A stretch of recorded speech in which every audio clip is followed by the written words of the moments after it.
Nous, on revient sur le plateau parce que Axel Rebaud, vous vous êtes fait des nouvelles copines et même des copains, si je peux le dire, parce que vous êtes avec un, deux, il y a même un troisième mouton derrière, et cette fois c'est des vrais, pas comme ceux qu'on a sur le plateau qui eux ne bougent pas. Là on a des vrais moutons, Axel.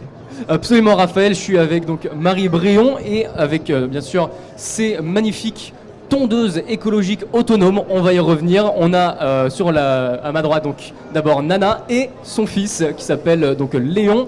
Marie, donc vous avez combien de moutons en stock en fait? Alors moi j'ai 30 moutons et 15 chèvres sur Clamart et d'autres communes du 92 dans l'ouest parisien. Et donc vous m'expliquez, donc on en rigole en disant que c'est un peu les tondeuses écologiques. À quel moment en fait on vous a dit finalement les moutons on va les utiliser à la place des tondeuses? Tout simplement parce que les moutons mangent de l'herbe, sont herbivores, donc ça paraît logique. Et puis surtout, dans l'ouest parisien, en fait, les communes et même les hôpitaux ont beaucoup de parcelles d'herbe. Et ça permet de justement tondre de manière écologique, donc sans utiliser d'essence, d'énergie. Ça permet aussi de créer du lien social, parce que l'animal va vraiment apaiser les gens, les habitants d'un quartier ou les personnes dans un EHPAD. Et donc c'est pour ça qu'on pratique ce qu'on appelle l'écopastoralisme. Justement, vous m'expliquiez en parlant de ça, donc vous amenez toute la famille de moutons dans des endroits, différents endroits, des hôpitaux, même des EHPAD pour calmer ces gens-là. C'est si calme qu'en fait ça peut apaiser absolument tout le monde. Exactement, en fait le mouton est un animal qui n'est pas forcément bruyant, qui aussi fait rêver, on pense au Petit Prince et Dessine-moi un mouton. Donc c'est un animal qui plaît à tout le monde et surtout qui est un très bon tondeur, donc qui mange énormément d'herbe et donc c'est pratique pour la tonte des pelouses et des terrains. Justement, on l'a vu un peu en venant de l'arrière du pavillon 4, on a pris un peu toute la famille. On a un troisième mouton justement qui s'appelle, si je ne me trompe pas, Léon, qui est juste derrière. On a pris toute la troupe et tout le monde en fait nous regardait, était un peu ébahi en voyant ça. Donc on comprend que ça peut apaiser des gens dans les hôpitaux, même les enfants, vous me disiez.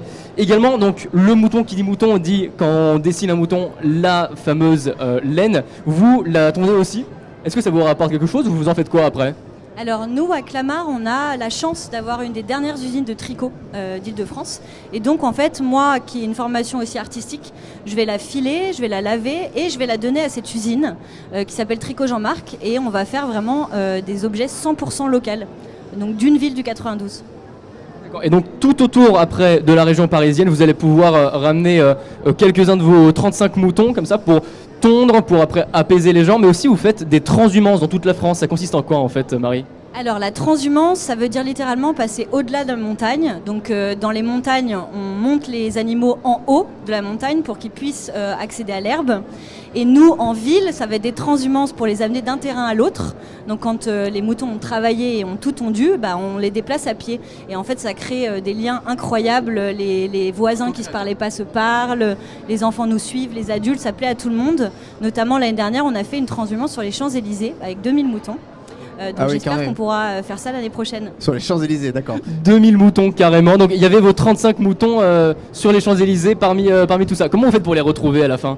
Alors je les reconnais parce que je m'en occupe tous les jours et surtout nous en fait on a la capacité de les mettre en longe, ils acceptent.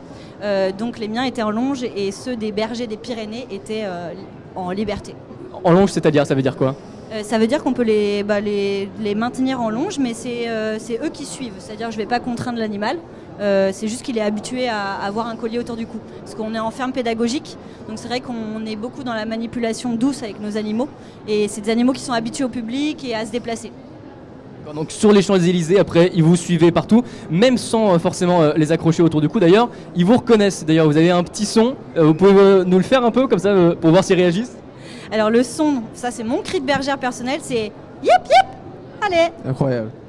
On voit qu'il y a une réaction en tout cas. Écoutez, merci beaucoup Marie, on va vous rendre un peu toute la famille, on va rendre l'antenne à Raphaël, je vais vous rendre l'antenne. Moi je vais rester un petit peu avec mes nouveaux amis, parce que franchement ils sont trop mignons, ils bougent pas. Voilà, vous l'avez compris, Axel s'est fait de nouveaux amis, c'est ça le mot que je cherchais, parce que voilà, c'est le salon de l'agriculture, c'est un lieu où on rencontre plein d'animaux, plein de gens, et où il y a énormément de choses à voir.